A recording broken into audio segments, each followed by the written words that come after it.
हल्लीची परिस्थिती अवघड झाली. मी परवा एका मुलाला विचारलं, काय रे 100 मीटर पळशील का? तो 2 मिनिटं माझ्याकडेच बघत बसला. अरे म्हटलं 100 मीटर पळशील का? त्यांनी मला परत विचारलं 100 मीटर म्हणजे किती? मग माझ्या लक्षात आलं. मग त्याला विचारलं, अरे म्हटलं काय खेळबीळ खेळतोस का नाही? म्हटलं सगळे खेळ खेळतो, क्रिकेट खेळतो, फुटबॉल खेळतो, व्हॉलीबॉल खेळतो, बॅडमिंटन खेळतो. म्हटलं एवढे सगळे खेळ खेळतो, मग दिवसभर मैदानावरच असतोस का काय? तो म्हटला मैदानावर नाही, मोबाईलवर खेळतो. म्हटलं मग बरोबर आहे, तुला 100 मीटर कळणारच नाही. मोबाईलच्या स्क्रीनवर तुला कसं 100 मीटर कळणार? मग त्याला सांगितलं इथून त्या गाड्या लागल्या तिथपर्यंतचं जे अंतर आहे ना, त्याला 100 मीटर म्हणायचं. पळशील का? तो 5 मिनिटं अंतरच बघत बसला. म्हटलं करतो प्रयत्न. अरे म्हटलं 100 मीटर पळायच्या, तुला कुठं 5 किलोमीटर सांगितलंय? करतो प्रयत्न. पळशील का? नाही, करतो ना प्रयत्न. बरं मला सांग, हे 100 मीटर अंतर पार करायला तुला किती वेळ लागेल? तो परत 5 मिनिटं बघत बसला.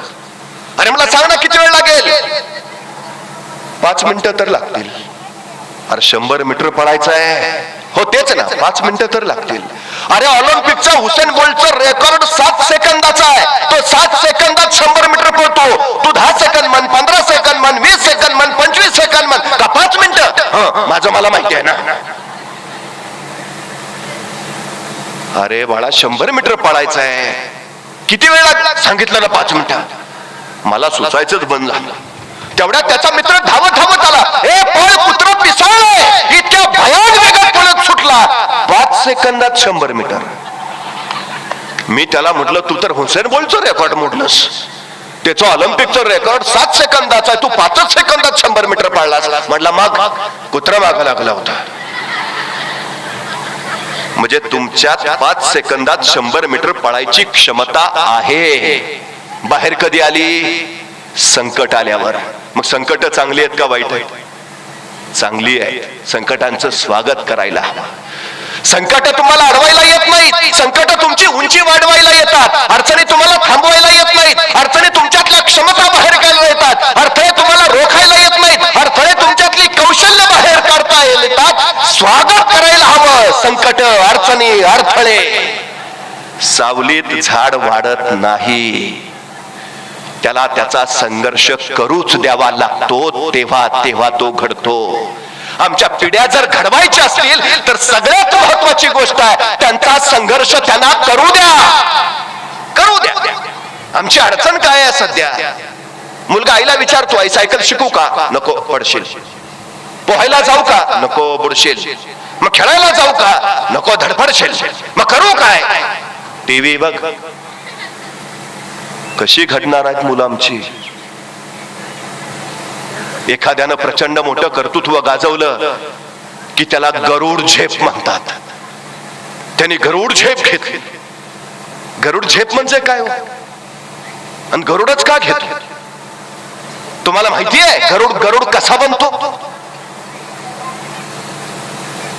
गरुडाची आई तिच्या पिलाला जन्म देते आणि ज्या क्षणी ते पिलू या सृष्टीत येतं त्याच्या दुसऱ्या क्षणी त्या गरुडाची आई आपल्या त्या पिलाला आपल्या पंजात पकडते आणि सरळ आसमानात भरारी घेते, उंच उंच जाते. नुकतं जन्माला पिलू आहे, आभाळ म्हणजे काय माहित नाही, आभाळ म्हणजे काय कळत नाही, श्वास कसा घ्यावा समजत नाही. आईनं कुशीत घ्यावं, सांगावं, समजवावं, घडवावं, पण त्याच वेळेची आई त्याला पंजात पकडते आणि उंच उंच आसमानात घेऊन जाते.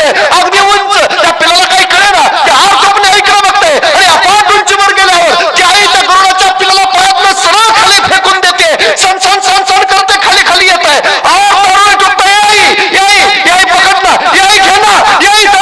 त्याने खाली बघितलंय, खाली आता जमिनीवर आपटायचं आणि संपला, मृत्यू ठरलेला. आत्मसात घालतोय, आई आई. पण त्याची आई बघत नाही. आई फक्त आसमानात घिरट्या घालते. ते पिलू वेगात वेगात वेगात खाली येते आणि आता आपण आपटणार, मरणार. अशा क्षणी ते पिलू सगळी शक्ती एकवट स्वतःचे इवल्याचे पंख बाहेर काढतं, वरावर स्वार करायचा प्रयत्न करतं. बघता बघता ताकद आणतं, वरावर स्वार होतं, पंख हलवायला सुरुवात करतं आणि दर दिवशी भरारी मारतं आणि आईकडे पाहत सांगतं, आई जमलं गा. गरुड तिथून जन्माला येतो.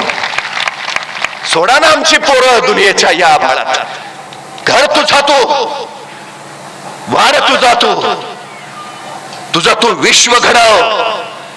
सांगा ना त्याला, बघा घडतायत का नाही. आम्ही जेवढ्या जेवढ्या महापुरुषांच्या गाथा सांगतो ती सगळी संघर्षातनं तयार झालेली माणसं आहेत. चांगली परिस्थिती उपजत गुणांना कधीच बाहेर येऊ देत नाही. तुमच्यातले गुण बाहेर काढायचे असतील तर परिस्थिती खडतरच हवी. ही सगळ्यात महत्वाची गोष्ट आहे, सगळ्यात महत्वाची. आमच्या मुलांना सांगा तुमची भूक कुठली आहे, काय हवंय तुम्हाला. 10वीच्या परीक्षेच्या वेळेला तालुक्याच्या गावी परीक्षा म्हणून भीमराव आंबेडकरांना त्यांचे वडील रामजी बाबा घेऊन तालुक्याच्या ठिकाणी आले. आईला सोबत आणणं शक्य नव्हतं, ते परवडणारच नव्हतं. रामजी बाबा म्हणाले मी स्वयंपाक करत जाईन, भीमराव तुम्ही फक्त अभ्यासाकडे लक्ष द्या. पेपर सुरू झाले. भीमराव पेपर द्यायला गेले, दुपारी पेपर देऊन परत आले. वडील म्हटले जेवून घ्या आणि अभ्यासाला बसा. भीमराव ताटावर बसले, जेवायला लागले. जेवता जेवता त्यांनी वडिलांना विचारलं बाबा तुम्ही नाही जेवत. रामजी बाबा म्हणाले तुमचं होऊ द्या, तुमचं जेवण झालं की मग मी जेवतो. भीमराव जेवण आटोपते झाले आणि अभ्यासाला गेले. दुसऱ्या दिवशी पुन्हा पेपरला गेले, पेपर देऊन आले, जेवायला बसले. जेवता जेवता पुन्हा वडिलांना विचारलं बाबा तुम्ही नाही जेवत. रामजी बाबा म्हणाले तुमचं होऊ द्या, तुमचं झालं की मी जेवतो. तिसरा चौथा 5वा दिवस असंच होत राहिलं. 6व्या दिवशी पेपर देऊन भीमराव आले, जेवायला बसले. जेवता जेवता त्यांनी वडिलांना विचारलं बाबा तुम्ही नाही जेवत. आणि रोजच्या सारखं वडिलांनी सांगितलं तुम्ही जेवून घ्या, तुमचं झालं की मी जेवतो. पण जेवणाऱ्या बाबासाहेबांच्या लक्षात आलं मी रोज हा प्रश्न विचारतो आणि रोज बाबा सांगतात तुमचं होऊ द्या, तुमचं झाल्यावर मी जेवतो. पण गेले 5 दिवस मी पाहतोय माझं जेवण झाल्यानंतर टोपलीत भाकरीच शिल्लक राहत नाही, तर माझ्या नंतर माझे वडील खातात काय. त्याने रामजी बाबांना विचारलं बाबा मी रोज तुम्हाला विचारतो तुमचं जेवण आणि तुम्ही मला सांगता की तुम्ही जेवून घ्या, तुमचं झाल्यावर मी जेवतो. पण बाबा माझं जेवण झाल्यावर टोपलीत भाकरीच शिल्लक राहत नाही, तर माझ्या नंतर तुम्ही खाता काय, तुम्हाला भूक नाही का लागत. आणि तसं रामजी बाबा म्हणाले भीमराव माझी भूक या भाकरीनं भागणारी नाही. तुम्ही एवढे मोठे हो, एवढे मोठे हो की तुमच्या त्या मोठेपणाकडे बघूनच माझी भूक थांबेल. माझी भूक अन्नानं नाही, माझी भूक तुमच्या ज्ञानानं शमेल. भीमराव एका पित्याची भूक होती, आपला पुत्र मोठा व्हावा. का घडले डॉक्टर बाबासाहेब आंबेडकर. गरिबी होतीच हो, पुस्तकं घ्यायला पैसे नव्हते. पण अमेरिकेच्या कोलंबिया विद्यापीठात जर गेला तर आजही तिथल्या प्रवेशद्वारावर लिहिलं आहे शतकातील सर्वोत्तम विद्यार्थी डॉक्टर बाबासाहेब आंबेडकर. खडतर परिस्थितीच घडवते तुम्हाला, संघर्षच मोठा करतो तुम्हाला. आमची पोरं गरुड बनवायची असतील ना त्याला त्याचे पंख फिरवू द्या, त्याला काळावर स्वार होऊ द्या, त्याची शक्ती त्याला मिळवू द्या, तेव्हा तेव्हा तो भराऱ्या घेईल. हे सगळ्यात महत्वाचं आहे. खरंच याच आहे ते. जगात अशक्य काहीच नसतं, काहीच नसतं. एक गोष्ट कायम सांगतो, या जगात दुसरा कुणीच तुमचा पराभव करू शकत नाही. या जगात फक्त तुम्हीच तुमचा पराभव करू शकता. या जगात दुसरा कुणीच तुम्हाला विजयी करू शकत नाही. या जगात फक्त तुम्हीच तुम्हाला विजयी करू शकता, दुसरं कुणी नाही. तुमच्या यशाचं कारण पण तुम्ही असता, तुमच्या अपयशाचं धनी सुद्धा तुम्हीच असता. माणसं विनाकारण सबबी सांगतात आमची परिस्थिती नव्हती हो, तू गप. मला भयान राग येतो असल्या माणसांचा. आमची परिस्थिती नव्हती हो. परिस्थिती माणसाला घडवती नाही, परिस्थिती माणसाला बिघडवती नाही. माणूसच परिस्थिती घडवतो आणि माणूसच परिस्थिती बिघडवतो. ही सगळ्यात मोठी वस्तुस्थिती आहे. जे सबबी सांगतात ते कधीच विजेते होत नाहीत, आणि जे विजेते होतात ते कधीच सबबी सांगत नाहीत. ही सगळ्यात मोठी गोष्ट आहे. कारण देऊच नाही.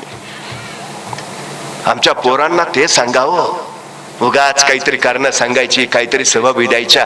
आपलं अपयश लपवण्याचा हा प्रकार असतो, आपल्या कमतरता लपवण्याचा हा प्रकार असतो. कमतरताना बलस्थान बनवाना अडचण काय आहे. न्यूटनला गणित आणि भौतिकशास्त्र अजिबात आवडत नव्हतं. जेम्स वॅटला त्याच्या शाळेनं मूर्ख ठरवलं होतं. डार्विनला अक्षरशः त्याची शाळा वैतागली होती. एडिसनला त्याच्या शाळेनं काढून टाकलं होतं. पण तरी यांनी स्वतःच्या कमतरतांच्या उरावर पाय ठेवून स्वतःच्या बलस्थानाच्या जोरावर कर्तृत्वाचा ध्वज फडकावला. घडवता येत, हवं ते घडवता येत. वर्गात गुरुजी